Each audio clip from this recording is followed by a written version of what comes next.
sommes maintenant au garage pour savoir ce qu'il faut faire des huiles à moteur. Les huiles à moteur, ce qu'il faut en savoir, c'est le menu de votre débat Faire croiser avec Peggy Ludovic Dagba. Bonjour à vous, Peggy. Bonjour à vous, Loris Freddy Davos, chers amis téléspectateurs et auditeurs, bonjour. Quel propriétaire de véhicule ou d'engin n'a pas eu cette question casse-tête tous les mois pratiquement, ou 2 semaines quand même, de pouvoir faire la vidange de son moteur. Et malgré ces vidanges-là, qui sont dites être beaucoup plus la sécurité pour ces moteurs, eh bien malgré ces vidanges, disais-je, des problèmes subsistent toujours. Alors, question, comment choisir son huile à moteur? Et quels sont les éléments qui entrent en ligne de compte pour le choix d'une bonne huile à moteur pour son moteur? En tout cas, toutes ces questions seront abordées dans ce débat Fait creuser avec Sabi Biaou. Il est garagiste, il est le directeur du garage GMC+, Garage Mutuelle Confiance Plus. Monsieur Sabi Biaou, bonjour. Oui, bonjour, chers amis journalistes. Merci d'être avec nous. Nous vous retrouvons encore une fois pour une question pratique. Alors, dites-nous, c'est quoi déjà l'huile à moteur, une huile à moteur? Bon, l'huile à moteur, c'est ce lubrifiant qui a pour rôle de faciliter le fonctionnement du moteur à travers la lubrification, sinon le graissage. Et à travers ce graissage, il assure en même temps le refroidissement, le nettoyage des pièces à l'intérieur. Et là, elle doit avoir certaines propriétés. Et quelles sont ces propriétés-là? Bon, les propriétés que l'huile à moteur doit avoir. D'abord, quand une huile à moteur est dans le moteur, elle doit pouvoir fonctionner correctement. Elle doit pouvoir avoir une bonne tenue à l'oxydation, avoir des propriétés qui facilite le fonctionnement du moteur et empêche, disons, l'usure précoce du moteur. L'huile à moteur ne doit pas être une huile qui se comporte comme, par exemple, de l'eau, parce que quand vous prenez l'eau, par exemple, que vous mélangez ça à de la boue ou je ne sais quoi, et qu'à un moment donné, vous laissez l'eau, par exemple, se reposer, vous allez voir qu'il y a ce qu'on appelle la décantation. Et donc, les substances contenues vont se reposer en bas. Dans le cas de l'huile à moteur, ce n'est pas ça. De l'eau-sur-nage. Donc l'huile doit pouvoir maintenir en suspension certains éléments déjà qu'elle a nettoyés pour que lors de la vidange, il puisse sortir avec ça. Donc résister à la chaleur, ça fait partie. Maintenant, sa fluidité, sa qualité, sa propriété, comment elle facilite un certain nombre de choses. Et c'est là où, au niveau des huiles à moteur, le problème se pose sur la connaissance même, disons, des caractéristiques techniques de l'huile. Voir cette huile, est-ce que c'est adapté au moteur qu'on veut utiliser? Est-ce que, bon, donc, il y a beaucoup d'éléments qu'il faut prendre en compte. Bon, je ne sais pas si les auditeurs et téléspectateurs pourront vraiment noter certaines choses, parce que c'est beaucoup. Non, nous souhaiterons que cet échange soit des plus pratiques possibles, histoire quand même de les aider par rapport aux problèmes qu'ils rencontrent avec leur moteur. Bon, d'abord, ce que je voudrais que les gens sachent, c'est que quand nous prenons aujourd'hui un moteur, les moteurs ont évolué. Parce que les moteurs ont évolué et c'est ça qui a amené même les constructeurs automobiles à réfléchir ensemble sur les questions de spécification des huiles. Nous avons, par exemple, 2 types de moteurs, le moteur à essence et le moteur diesel. Bon, maintenant, quand on prend le moteur à essence, lorsque nous partons du principe de fonctionnement du moteur et des dispositifs qui ont été incorporés après au niveau des moteurs, c'est tous ces éléments-là qui changent et qui posent des exigences aux huiles qu'il faut utiliser. Et donc, quand on prend un moteur à essence, la composition chimique de l'essence n'est pas la même chose que le gasoil. Et lorsque le moteur est en train de travailler, au cours du fonctionnement du moteur, nous avons les 4 temps, par exemple, qui sont l'admission, la compression, l'explosion détente et l'échappement. Donc, en temps explosion détente, le moteur produit de la chaleur. En temps compression, le moteur est en train de comprimer le mélange air-essence.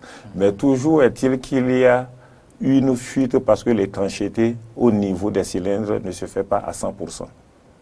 Donc, il y a déjà une fuite de pression qui entre dans le carter, d'où l'installation, par exemple, d'un système de recyclage des gaz du carter. Donc, tous ces éléments obligent à ce que l'huile comporte des additifs pour pouvoir supporter ces éléments étrangers qui entrent dedans. Même en temps d'explosion, détente, il y a toujours une fuite qui entre dedans.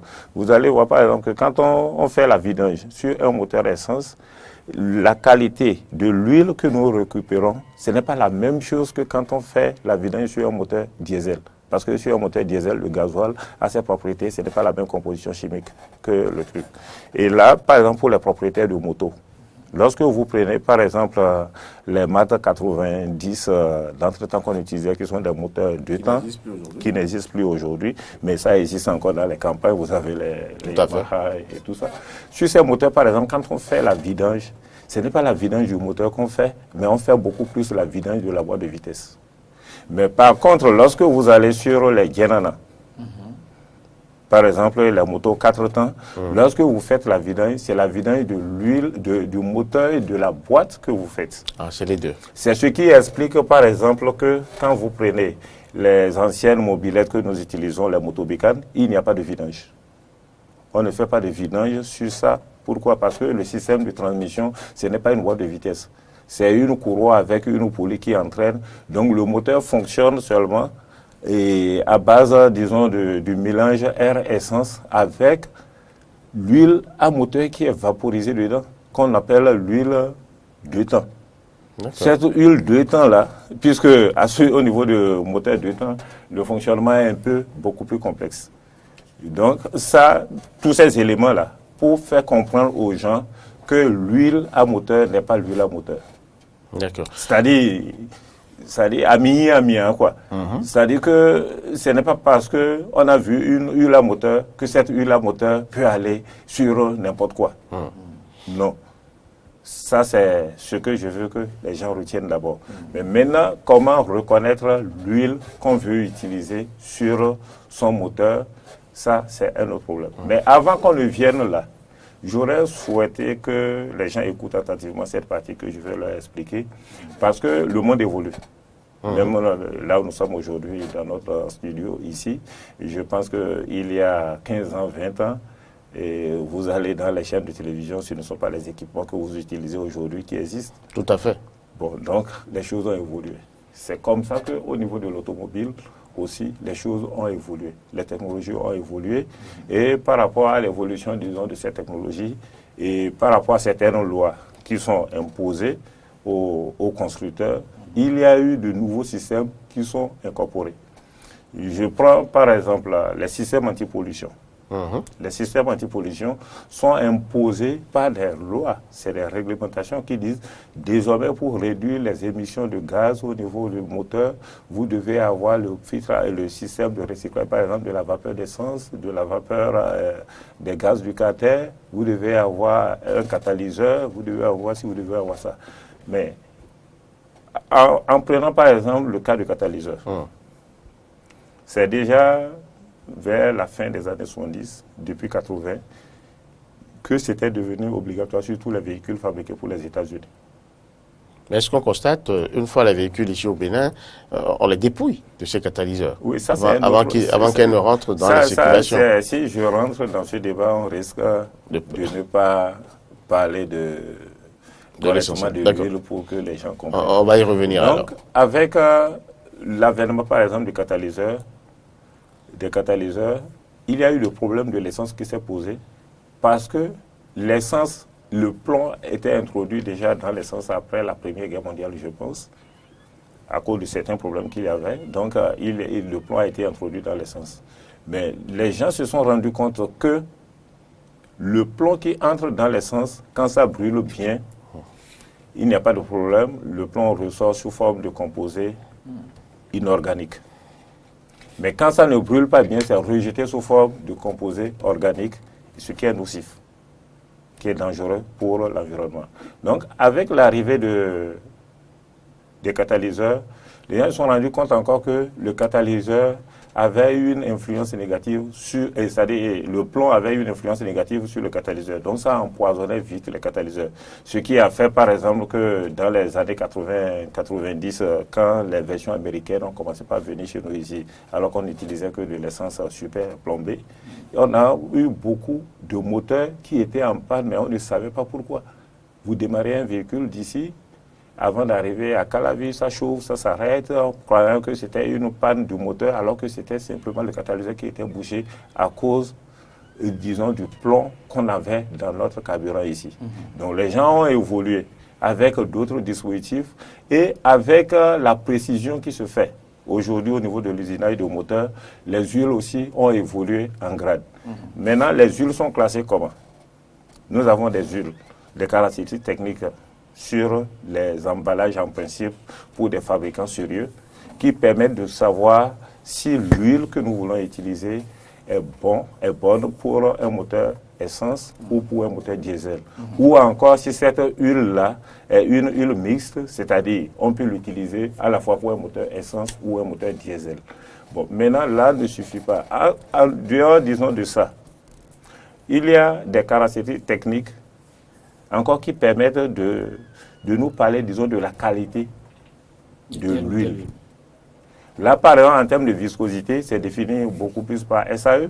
Donc, vous avez les SAE 40, les huiles multigrades, les SAE 5W, 30, 5W30, et ainsi de suite.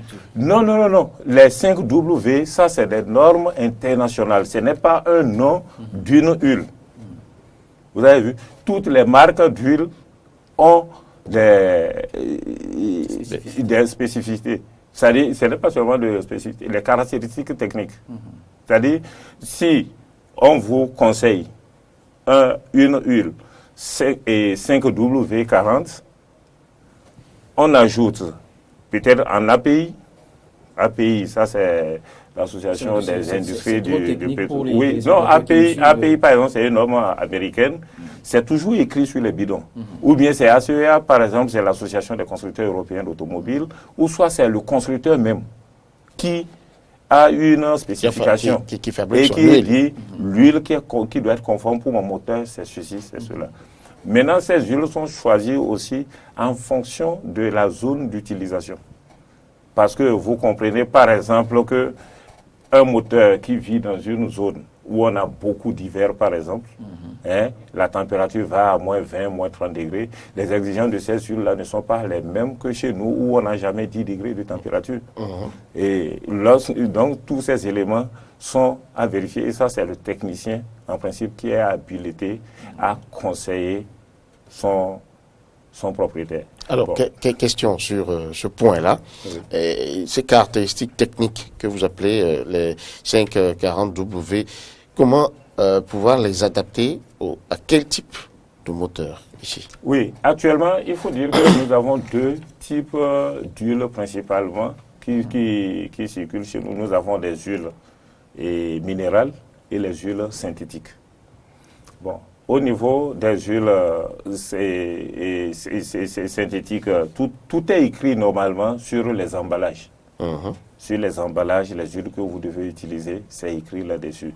Maintenant, le gros problème qui se pose, c'est que toutes les huiles que nous rencontrons, malheureusement, il y a des huiles piratées dedans. Donc, ce n'est pas toutes les huiles qui sont réellement des bonnes huiles. Vous avez les caractéristiques techniques qui sont bien décrites. D'accord. Oui, il y a beaucoup d'huiles à moteur frélaté.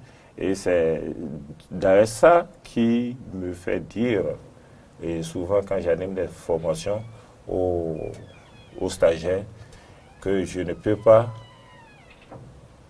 dire aux gens de ne pas utiliser de l'essence frélatée, mais que je déconseille fortement l'huile frélatée. Parce que les huiles frélatées se décomposent et à la vidange, vous voyez que ce qui sort, c'est comme la boue ou d'eau de ruissellement, mais à l'intérieur s'entasse de la graisse ou bien du cambouis qui finissent par empêcher la pompe à huile d'aspirer l'huile et d'envoyer. Et là, vous pouvez même faire la vidange aujourd'hui, changer votre filtre à huile, vous prenez la route pour aller aboyer quand la dalle et votre moteur a lâché. Mais quel Tout devrait simplement parce que les huiles antérieures Le choix a été mal fait. contribué à vraiment créer les conditions pour asphyxier le moteur. Quel doit être l'aspect de l'huile à moteur rejetée, recueillie après vidange? Dans des conditions normales, lorsque vous mettez une huile, en mettant l'huile, vous voyez la viscosité de l'huile que vous avez mise dedans. Mais à la vidange, l'huile devait être beaucoup plus sale, mais pas devenir comme de l'eau. D'accord. Bien au contraire, ça devait être un peu plus lourd. Un peu plus lourd. Oui, parce qu'il y a eu... Ça a été chargé. Ça a été chargé. Mais quand vous faites la vidange et que vous voyez, et c'est pour cela que j'allais conseiller aux gens, lorsqu'ils ont l'habitude d'entretenir un moteur, de temps en temps qu'ils ouvrent par exemple le cache-cubiteur pour voir s'il n'y a pas des dépôts qui justifient que effectivement l'huile a eu le temps de se décomposer, que l'huile n'était pas adaptée au moteur.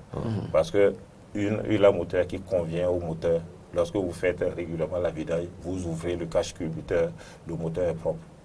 Vous voyez correctement tous les organes. Et c'est ça qui facilite même le rôle, disons, de refroidissement du moteur par l'huile à moteur. Parce que si l'huile à moteur ne touche pas directement les organes surchauffés, il ne peut pas transporter la chaleur. Peut-on faire le choix d'une huile à moteur sur recommandation compte tenu de la marque de la moto ou du véhicule?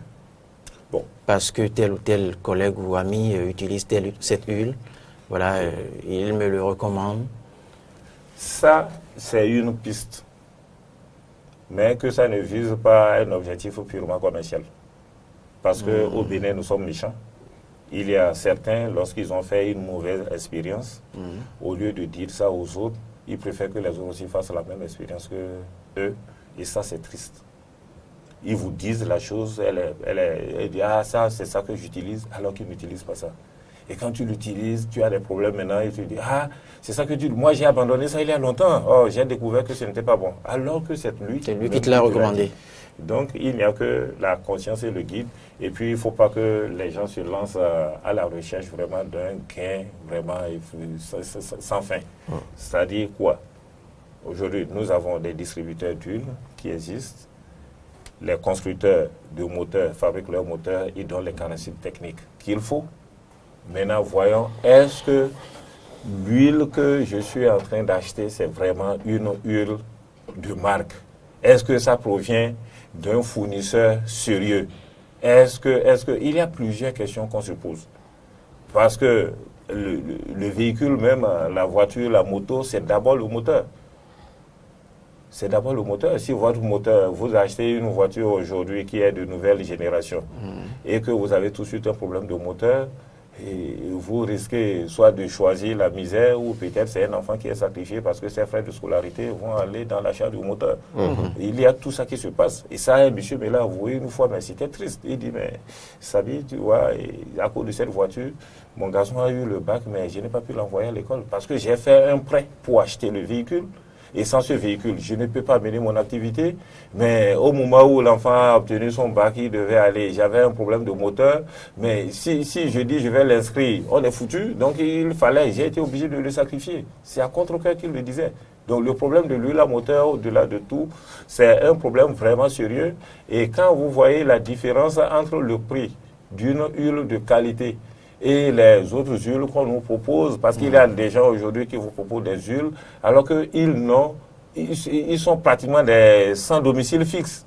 C'est-à-dire dire que voici là où se trouve leur boutique pour pouvoir... Non, il n'y en a pas. Donc ça veut dire que vous achetez ces huiles, vous avez des problèmes et ça c'est vous-même qui avez choisi d'avoir les problèmes et ça c'est votre problème. Donc la question liée à l'huile, c'est une question très sérieuse, surtout dans un pays où on n'a pas de route et les entretiens préventifs sont remplacés par le curatif parce que à tout moment vous avez des pannes imprévues. Donc au moins pour le préventif du moteur, qu'on fasse vraiment le sacrifice nécessaire pour acheter des huiles de qualité. Et à côté, je constate malheureusement que certaines huiles qui sont même de mauvaise qualité, pour tromper la vigilance de la population, les gens ont relevé le prix. Pour qu'en voyant le prix qui est un peu élevé, on dit ah, c'est parce que c'est de bonne qualité que cette huile-là est aussi chère, alors que c'est un poison qu'on est en train de vendre. Donc moi je pense que les importateurs d'huile, ceux qui vont commander des huiles et qui ne répondent pas aux normes, n'ont qu'à comprendre simplement qu'ils sont en train de se comporter comme des criminels parce que quelqu'un qui achète sa voiture a besoin de l'utiliser longtemps. Et la question qu'on devait se poser, c'est que comment se fait-il que nous on achète des voitures ici et on a tout le temps des problèmes de moteur. Oui. Et au même moment, c'est des moteurs d'occasion que les autres ont fini d'utiliser, fatigués, que nous achetons encore pour remettre dans nos voitures. On devait se poser des questions. Et surtout avec l'administration. L'administration, par exemple, qui achète des véhicules neufs. Qu'est-ce qui se passe à ce niveau? Tu m'excuses, l'administration qui achète des véhicules neufs, en grande majorité, et qui a des problèmes de moteur, parfois avant 2 ans, avant 3 ans, on se pose des questions. Et c'est là où, bon, quand vous m'excusez, vous allez dire que je suis en train de faire chose. Je vois certaines décisions du gouvernement par rapport aux véhicules. Je dis, mais est-ce que quelque part, ils n'ont pas raison? Parce que ce n'est pas normal qu'on s'achète une voiture neuve et qu'on ne puisse pas l'utiliser pendant 10 ans avant de parler de moteur. Vous voulez dire que le fait que le gouvernement ait décidé d'aller louer les véhicules plutôt que de les acheter, c'est une décision éclairée? Cette question, moi, je pense que on peut peut-être l'aborder à une autre émission. Parce qu'il y a plusieurs éléments qu'il faut ressortir d'abord avant de tirer une conclusion. Parce que si je m'achète une voiture neuve, c'est pour ne pas faire des réparations. Mais c'est pour l'utiliser sur un temps relativement long. Maintenant, si j'achète une voiture neuve et que les entretiens me reviennent plus cher que même des réparations, des révisions, on se pose des questions. Qu'est-ce qu'il faut faire? Mais est-ce qu'il ne faut pas chercher, il faut pas chercher à identifier le problème? Parce que ici, vous savez très bien, tout ce qui entre en ligne de compte dans les passations de ces genres de marché. Non, l'histoire de passation de marché, moi je ne veux même pas en parler parce que ce n'est pas mon domaine. Comme vous l'avez dit, on pourra en parler plus tard. Ce n'est pas vraiment mon domaine. Donc, les questions d'huile. Quelques éléments techniques pour permettre aux téléspectateurs, aux auditeurs de pouvoir choisir désormais les huiles. Voilà. Les huiles sont classées en 2 catégories. Pour les moteurs, parce que au niveau des lubrifiants pour les voitures, nous avons plusieurs lubrifiants. Nous avons par exemple pour les boîtes automatiques, nous avons pour les systèmes de freinage, nous avons pour les pompes et les boîtes manuelles. Vous avez vu? Et là, nous avons, quand vous allez par exemple chez les Citroën, les huiles HLM par exemple, donc il y a plusieurs sortes d'huiles. Donc, dire qu'on a gardé, on garde tout dans la tête pour pouvoir parler, je pense qu'on se trompe. Mais il est question qu'à chaque fois, par rapport au véhicule, qu'on consulte au moins la base, disons, de données du constructeur. Regardez au moins, tout au moins, est-ce que sur le bouchon de vidange, quelque part sur le véhicule, la notice, les gens, et le constructeur n'a pas déjà écrit l'huile qu'il faut utiliser. Maintenant, les huiles à moteur, je parle des huiles à moteur, pour les moteurs essence et diesel sont classés en 2 catégories. Il y a les moteurs, il y a les huiles de la classe S qui désignent les moteurs à allumage commandé. Parce que pour désigner spark, c'est étincelle, disons en anglais, spark ignition. Et maintenant C pour les moteurs à allumage par compression. Pourquoi? Parce qu'au niveau des moteurs à essence, comment fonctionne le moteur? On aspire un mélange air-essence, on comprime, on l'enflamme par la bougie et puis on évacue.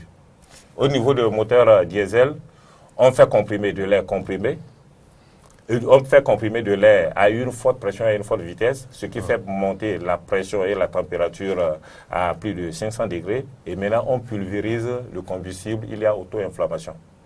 C'est ça le principe même des moteurs diesel. Maintenant, pour reconnaître que cette huile est destinée au moteur essence ou destinée au moteur diesel, c'est la norme API, par exemple, ou ACEA.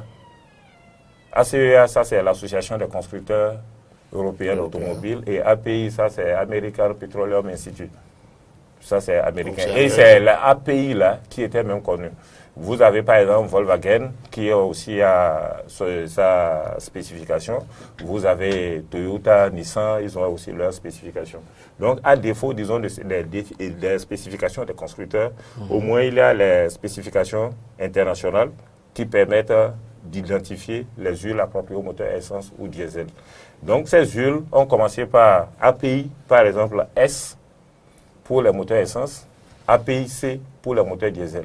Maintenant, en grade, c'est comme un soldat, et je ne sais pas, on parle de première classe, deuxième classe caporal, sergent, ainsi de suite. Donc, les premières huiles, par exemple, pour les moteurs essence, c'est de la classe S, mais A. Les huiles qui ont suivi, S, B, S, C, S, ainsi de suite. De sorte qu'au niveau des huiles minérales aujourd'hui, là, le top, c'est SL. Et maintenant, à partir de S, M et N, nous avons les huiles synthétiques. Quelle est, donc, de sorte, par exemple, quelle est la différence entre huile synthétique et huile minérale? Bon, les huiles minérales, c'est les huiles qui sont sorties directement, disons, des puits, disons, de pétrole et qui ont été travaillées, auxquelles on a ajouté, disons, des additifs. Mais les huiles synthétiques sont des huiles vraiment de synthèse. Donc, ça, il y a plusieurs manières, disons, de composer ça. Je ne suis pas pétrolier pour pouvoir vous donner. Qu'est-ce que vous Maintenant, proposez? Qu'est-ce que vous conseillez? Les préconisations partent des informations du constructeur.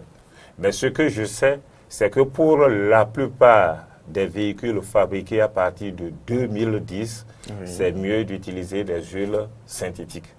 Parce que vous ne verrez plus un constructeur vous proposer une huile minérale. Mais les huiles, avant ça, vous utilisez les huiles minérales, les huiles de classe SL et consorts. Bon, maintenant, parce que certains vont vous dire, par exemple, que 5W30, c'est synthétique. Je dis c'est faux. Parce que 5W30 existe en minéral comme en synthétique. Toutes les huiles existent en minéral comme en synthétique. Les caractéristiques techniques. Maintenant, l'avantage, c'est quoi? C'est que les dernières évolutions en technologie ont fait que d'abord, l'usinage des moteurs, c'est avec beaucoup plus de précision. Donc, il y a moins de jeu au niveau des arbres. Donc, quand vous utilisez une huile qui est trop lourde, elle aura du mal à circuler. Et là, il y aura le grippage qui va se creuser au niveau des arbres. C'est pour ça, d'ailleurs, pour les nouveaux moteurs, il faut respecter scrupuleusement ce que les constructeurs recommandent. Monsieur Sabi, jusque-là, vous ne vous êtes intéressé qu'aux engins à 4 roues? Et les engins à 2 roues? Bon, si... Les plus nombreux. Non, si on était... Et quand on parle de moteurs... Les moteurs 4 temps, c'est les mêmes caractéristiques. Maintenant, au niveau des moteurs et les 2 roues, il faut reconnaître que de par leur système de refroidissement, c'est des moteurs qui chauffent beaucoup plus. Donc, généralement, les huiles qu'on devait utiliser sur ces moteurs doivent avoir au moins l'indice de 50. C'est-à-dire ça peut être 5W50, 20W50 ou je ne sais quoi, 50, parce que par rapport au moteur, c'est-à-dire à la température de fonctionnement de ces moteurs, il faut beaucoup plus des huiles qui ont c'est-à-dire un bon coefficient, disons, de choses, comment appelle-t-on, à haute température, de lubrification, quoi. Une bonne teneur, de viscosité à haute température. Là, il y a les séquences. Par exemple, pour les compétitions, les gens utilisent même des huiles de 5W60. Mais ça, c'est des huiles qui sont très chères par rapport à leur tenue à l'oxydation. Mais chez nous, avec, disons, 5W, 20W50, ça peut aller.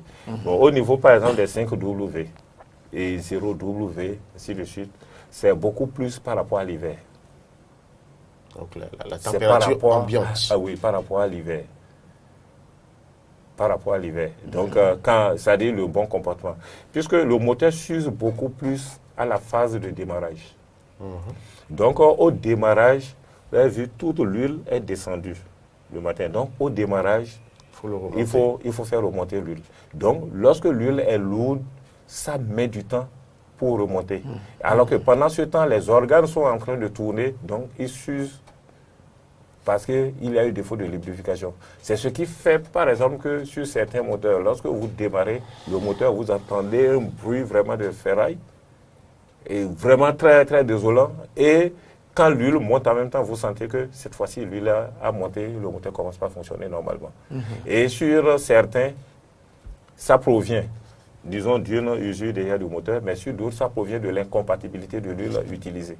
Donc, il y a tous ces éléments qui sont à voir. Donc, il est question que les collègues s'inscrivent dans la dynamique, disons, de l'évolution à travers les formations continues, à travers les forums comme certains le font. Et, en tout cas, je pense que même pour vous, vous continuez toujours à aller en formation. C'est clair. Ouais, donc, Alors, M. Sabib Yaou, nous arrivons au thème de cette émission, mais on ne va quand même pas partir sans savoir si vraiment les populations pourront sortir de ce péril, le péril des huiles à moteur. Parce que là, vous avez donné plein de caractéristiques et tout, mais malheureusement, elles n'en savent pas grand-chose. Et ceux qui devraient pouvoir les aider sont encore les mécaniciens, les garagistes et autres, mais la collaboration n'est pas toujours franche. Il y a par exemple cette invasion des huiles recyclées chez nous, que nous voyons, vous l'avez dit tout à l'heure, on relève le prix par ici parce qu'on veut tout faire. Comment vraiment aider l'usager à pouvoir sortir de cet engrenage, à pouvoir choisir la bonne huile qu'il faut pour son moteur? Ça vous servira de mot de fin. bon, à ce niveau, moi, je pense qu'on ne devait même pas avoir de problème. Pourquoi? Parce que quand vous prenez aujourd'hui la population, au moins la moitié de ceux qui utilisent les portables, ils font l'Internet, ils font WhatsApp, ils font un certain nombre de choses. Donc, par rapport à leur moteur, ils peuvent faire des recherches et ils auront les conseils. Maintenant, à côté, vous savez, si entre-temps, je suis un importateur d'huile, quelle que soit la qualité, je vais essayer de vous convaincre, comme vous êtes des amis, pour vraiment pour acheter mon produit. Est-ce qu'on peut échapper à ça, par exemple? On peut échapper à ça. Moi, j'ai eu un client qui est venu avec une huile pour son moteur. J'ai dit, monsieur, si c'est votre huile là, je ne peux pas mettre ça dans votre moteur. Vous pouvez aller faire votre vidange ailleurs. C'était devenu, dit, mais moi, je suis gonflé. J'ai dit, mais écoute, accepte que je sois gonflé. C'est mon métier, je suis fier de ça. Et je connais mon métier, donc il n'y a pas de problème. Mais il était obligé, parce qu'il n'avait pas, il a voulu m'imposer. Je dis non. Tu ne peux pas m'imposer. J'ai des apprentis, j'ai des gens que je forme et il ne faut pas que je les habitue à des mauvaises pratiques. Si c'était une bonne huile que tu as apportée, d'accord. Mais la caractéristique technique de ton huile par rapport à ton moteur, je dis je ne fais pas. Donc aujourd'hui, par rapport à la question que vous avez posée, moi je demanderai aux gens de faire confiance à leurs garagistes, d'amener leurs garagistes à trouver à faire le bon choix, c'est-à-dire en discutant et en leur faisant confiance. Parce qu'au-delà de tout, ceux qui utilisent des mauvaises huiles connaissent les bonnes huiles. Très bien. C'est cela. Merci, M. Sabib Yaou. Merci à vous, M. Sabib Yaou. Avec vous, nous sommes allés dans l'automobile aujourd'hui, surtout dans l'huile à moteur, ce qu'il faut en savoir et comment faudrait-il franchement pouvoir, et bien sûr, faire le choix de la bonne huile qu'il faut à votre moteur. Et son mot de fin, ça a été de faire confiance à votre mécanicien, de faire confiance à votre garagiste, mais en ayant soin quand même d'aller vous-même faire des recherches sur le net. Ça vous permet vraiment aujourd'hui d'avoir accès à toutes sortes d'informations pour peu que vous y mettiez les éléments que vous recherchez. Merci de nous avoir suivis.